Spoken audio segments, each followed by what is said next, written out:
جیسے ہی تیسرا دن آتا ہے تمہاری قبر کی زندگی کا، جب 3 دن گزرتے ہیں تمہاری ناک کے ذریعے سے پیٹ کی چیزیں باہر آنے لگتی ہیں، ناک اور منہ سے نکلنے لگتی ہیں، اور 40 دن تو بہت دور کی بات ہے۔ جسموں کا خیال کرتے ہو، میں تمہیں بتاتا ہوں اس جسم کی حیثیت کیا ہے، یہ جو چمڑی ہے اس کی حیثیت کیا ہے، یہ جو گوشت پوست ہمارے جسموں پر ہے اس کی حیثیت کیا ہے پتہ ہے تمہیں؟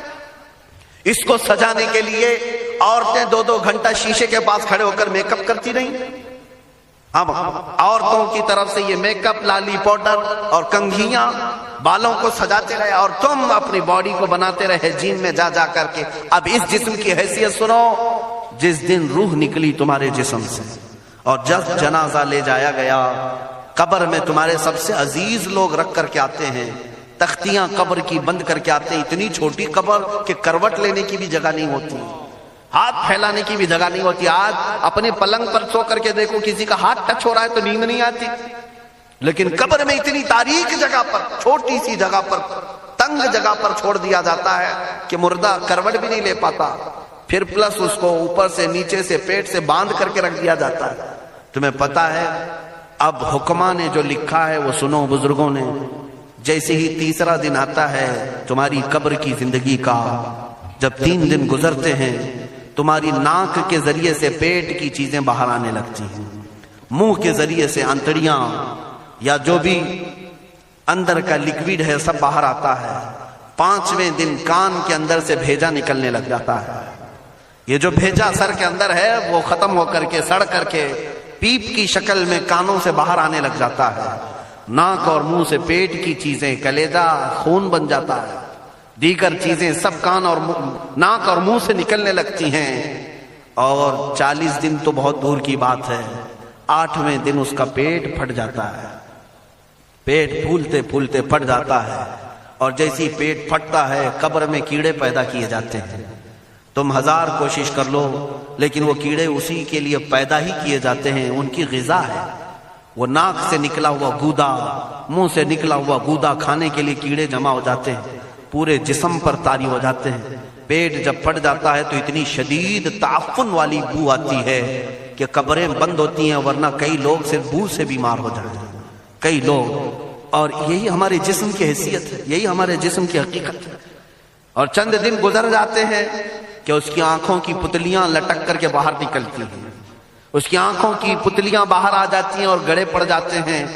اب جو جسم کے اوپر موجود گوشت ہے اس کو چونٹیاں، مکوڑے اور کیڑے کھانے لگ جاتے ہیں، کھاتے کھاتے 2-3 مہینے کے اندر اس کو صرف اور صرف ڈھانچے کی شکل چھوڑ دی جاتی ہے، ہڈیاں باقی رکھی جاتی ہیں۔ جن بالوں میں تم کنگھیاں کرتے ان بالوں کی جڑوں میں پیپ پیدا کیا جاتا ہے، ہر بال کی جڑ پیپ بہاتی ہے۔ اور جن چہروں پر تم پاؤڈر لالی لگا کر کے اس کو سجایا کرتے آئینے میں کھڑے ہو کر، ان چہروں پر اللہ تبارک و تعالیٰ ایسی جھریاں پیدا کرتا ہے۔ یہ تو عام لوگوں کی بات، اور اگر گنہگار ہیں تو ان کے چہروں پر بچھو چھوڑ دیے جاتے ہیں، بچھو چھوڑ دیے جاتے ہیں۔ کئی لوگوں کی قبروں پر سانپ ان کی ناک کو ڈستے رہتے ہیں اور ان کا گودا پیتے رہتے ہیں۔ سانپوں کا عذاب، بچھوؤں کا عذاب، یا قبر کے عذاب کے ساتھ یہ جسم گلا دیا جاتا ہے، ہڈیوں کے سوا کچھ نہیں باقی رہتا۔ تم کیا سمجھتے ہو مرنے کے بعد احساس نہیں ہوگا؟ مرنے کے بعد ہر درد کا احساس دگنا کر دیا جائے گا۔ آج زندگی میں جتنا تمہیں چونٹی کاٹنے سے درد ہوتا ہے، مرنے کے بعد یہ درد 10 گنا زیادہ بڑھ جائے گا، تمہیں اور درد ہوگا، اور درد ہوگا۔ یہی جسم جو کیڑوں کی غذا بن گیا، کفن ختم ہو گیا، ہمارے جسم میں پیٹ کا گودا باہر آ گیا، آنکھوں سے کانوں سے ساری چیزیں لکوڈ ختم کر دی گئی، بھیجا کانوں سے بہ کر کے نکل آیا، بچا کیا ہمارے پاس؟ جس جسم کو ہم سجاتے رہے، سنوارتے رہے، اس پر ہزاروں پیسے بہاتے رہے، یہ جسم 40 دن کے اندر کیڑوں کی غذا بن گیا، سب ختم ہو گیا۔ میرے عزیزو، ہر انسان کے جسم کے ساتھ قبر یہی کرتی ہے، قبر دباتی الگ ہے، کیڑوں کا عذاب الگ ہے، بچھوؤں کا عذاب الگ ہے، لیکن یہ سب کے لیے احکام نہیں۔ کچھ وہ بھی جنازے ہیں جب یہاں سے جاتے ہیں تو ہزاروں کی آنکھوں میں آنسو چھوڑ کر جاتے ہیں، ہزاروں کی دلوں کی دھڑکن بن کر کے جاتے ہیں۔ ان کے جنازے جب جاتے ہیں تو اللہ کے ملائکہ بھی، فرشتے بھی ان کے جنازے کو اٹھانے کے لیے زمین پر آتے ہیں۔ یہ کون لوگ ہیں؟ جو اپنے سینوں میں عشق مصطفیٰ کی شمع روشن کیے ہوئے تھے. جینا چاہتے تو مصطفیٰ کے لیے، مرنا چاہتے تو مصطفیٰ کے لیے. فاضل بریلوی نے کیا خوب کہا، لحد میں عشق رخ شہ کا داغ لے کے چلے، اندھیری رات سنی تھی چراغ لے کے چلے. جب قبر میں جاتا ہے ایک عاشق رسول، اسے رکھا جاتا ہے، کفن اس کا بھی ہے، جسم اس کا بھی ہے، لیکن فرشتوں سے بھی کہا جاتا ہے اسے آہستہ سے جگانا، محمد عربی کا غلام ہے، رسول پاک کا وفادار ہے. اور کیڑوں کا اس کے جسم کو کھانا تو دور کی بات، فرمایا گیا قیامت تک اس کے کفن کو بھی میلا ہونے نہیں دیا جاتا. نہ تمہاری آنکھ سے، نہ تمہارے ناک سے، نہ تمہارے چہرے سے کوئی گودا باہر آتا ہے، کچھ نہیں میرے عزیزو. جسم تر و تازہ سلامت رکھا جاتا ہے. 1000 سال کیا 10,000 سال گزر جائیں، حوادث زمانہ بھی آئیں، لیکن اس کی قبر میں اس کا جسم سلامت رکھا جاتا ہے. اب تمہارے ہاتھ میں فیصلہ ہے کون سا جسم بنانا چاہتے ہو، وہ جو کیڑوں کی غذا بن جائے، یا وہ جس پر فرشتے بھی اتر کر سلام بھیجیں. میں نے خود میرے مرشد گرامی کے جنازے میں حاضری تھی. حضور تاج الشریعہ بدر الطریقہ رحمت اللہ تعالی علیہ، جس مرد قلندر نے اپنی پوری زندگی عشق مصطفیٰ میں گزاری ہے. آج تم نعرے لگاتے ہو تاج الشریعہ تاج الشریعہ، ان کے شب و روز دیکھے تھے کبھی؟ ان کی صبح اور شامیں دیکھی تھی کبھی؟ بہت پیر ہوں گے جو باہر پیر ہوں گے، اندر پیر ہوں گے، لیکن تاج الشریعہ کو میں نے اندر بھی دیکھا ہے، باہر بھی دیکھا ہے. آنکھیں بند بھی ہوتی، آنکھوں سے اگر کوئی چیز نظر بھی نہیں آ رہی ہوتی، تب بھی اتنا خیال ہوتا کہ کہیں سطر تو نہ کھل گیا ہو، کہیں پائجامہ اوپر تو نہیں ہو گیا ہو. سونے کے حالت کی بات کر رہا ہوں، کوئی نہ ہو تب بھی یہ خیال باقی رہتا.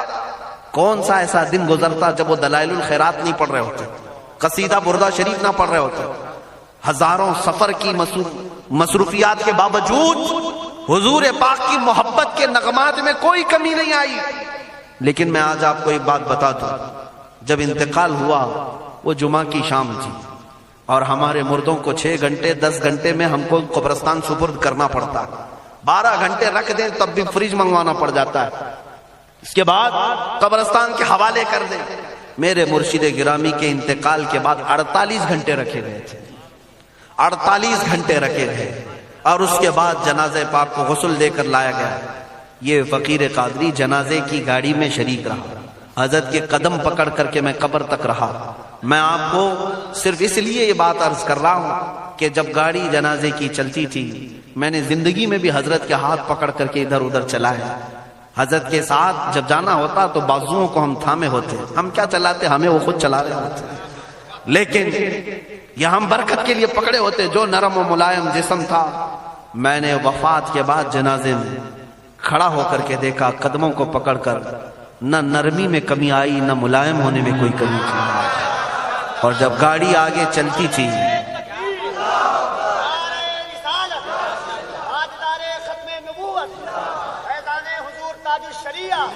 جب آپ گاڑی جنازہ جس پر رکھا ہوا تھا چلتی تھی، تو میرے عزیزوں زندگی میں جس طرح جسم نرم ملائم تھا، میں نے دیکھا کہ گاڑی جب اس کے دھڑکے ہوتے تھے ادھر ادھر، تو پیٹ مبارک اور سینے مبارک ویسے ہی ہلتا تھا جیسے کسی زندے کا ہلتا.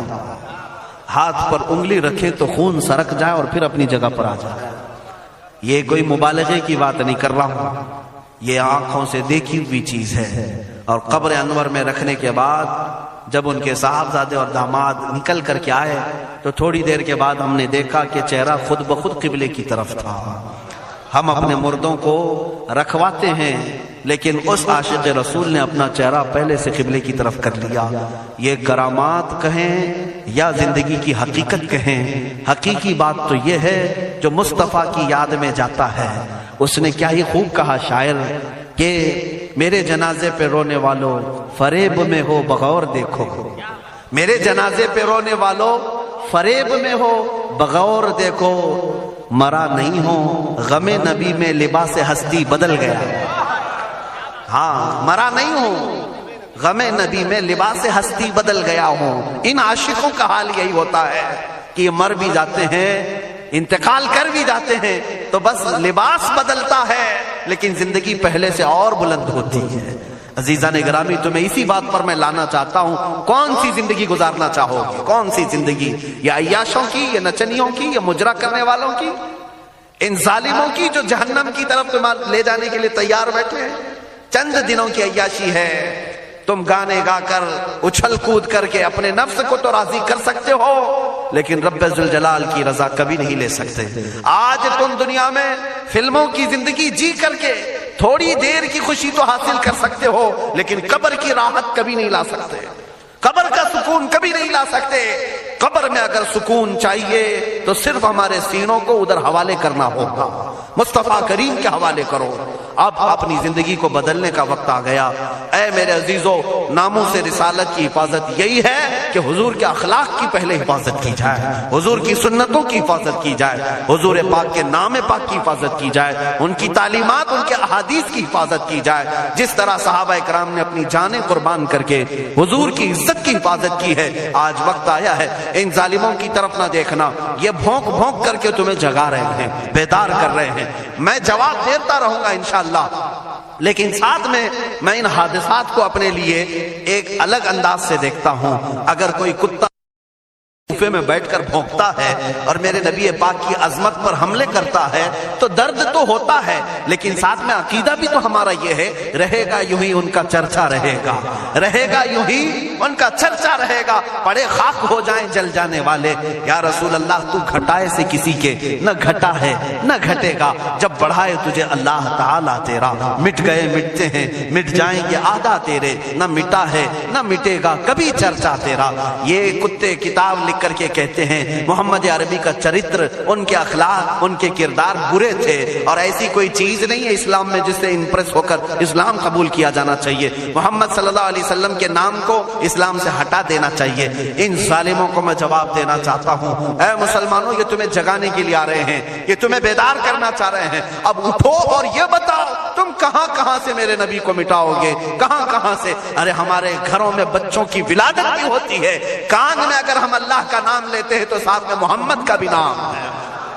ہمارے بچے جس دن اس دنیا میں آتے ہیں اذان ان کے کانوں میں دی جاتی ہے تو اللہ کے نام کے ساتھ محمد کا نام بھی آتا ہی ہے۔ ہماری اذانیں، ہمارے نماز کو بلانے والی آوازیں، تم کیا مٹا پاؤ گے محمد عربی کے نام کو؟ یہ ہزاروں نہیں کروڑوں اذانیں بار بار دن میں دے دے کر کے یہ بتاتی ہیں کہ تم واللہ محمد عربی صلی اللہ علیہ وسلم کا ذکر تم کبھی الگ نہیں کر سکو گے۔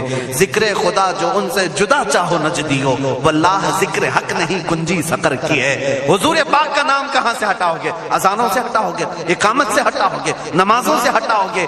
بلکہ اقبال نے کیا ہی خوب کہا تھا، دشت میں دامن کوہسار میں میدان میں ہے۔ کہاں ہے یہ نام؟ دشت میں دامن کوہسار میں میدان میں محمد ہے، بحر میں موج کی آغوش میں طوفان میں محمد ہے، چین کے شہر مراکش کے بیابان میں محمد ہے، اور پوشیدہ ہر مسلمان کے ایمان میں محمد ہے۔ میں نے یہ تبدیل کر کے اسی لیے پڑھا ہے کہ ہر جگہ محمد ہے۔ رسول پاک صلی اللہ علیہ وسلم کو تم کہاں سے ہٹاؤ گے؟ ہمارے کروڑوں کی زندگیاں اس نام پاک پر قربان، اس نام پاک پر قربان۔ ان ظالموں کو یہ بات بتا دینا، اس نام پاک پر اللہ نے نقطہ تک نہیں رکھا ہے۔ محمد عربی صلی اللہ علیہ وسلم کے نام پاک پر نقطہ تک نہیں، عیب تو بہت دور کی بات ہے۔ اور مٹانے کی بات کرتے ہو، مٹانے کے لیے تم اس کا ایک لفظ تک نہیں مٹا پاؤ گے۔ محمد عربی اس عظیم ہستی کا نام ہے جس کی جڑیں تحت الثری میں ہیں، جس کی شاخیں اوج ثریا پر ہیں۔ حضور پاک صلی اللہ علیہ وسلم کو اللہ نے رفعنا لک ذکرک کہہ کر کے بلند فرما دیا ہے۔ کسی کے گھٹانے سے حضور کا نام کبھی نہیں گھٹے گا۔